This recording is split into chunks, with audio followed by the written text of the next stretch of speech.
डाक विभाग महाघोटाला अभियोग घटना कार्यानुष्ठान डाक अधीक्षकों पक्षर मिलता सूचना अनुसार तत्कालीन झरिका पोस्टमास्टर गौरांग सरकार को निलंबित कर डाक विभाग।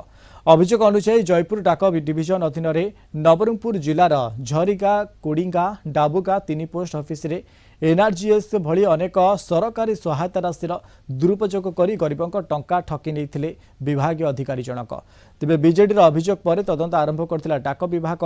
घटना बैपारीगुड़ा कार्यरत तत्कालीन झरिका पोस्टमास्टर गौरांग सरकार को तथ्य प्रमाण सह निलंबन करिछि डाक विभाग। अन्यपटे घटना अन्य 2 पोस्टमास्टर शंभु पाणिग्राही और प्रशांत दास विरोध में तदंत चली मुख्य डाक अधीक्षक सत्यवादी विश्वाल सूचना देइछन्ति।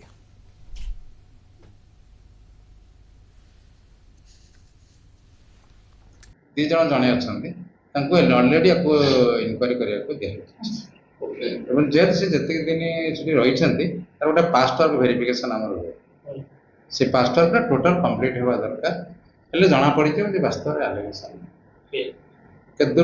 ठीक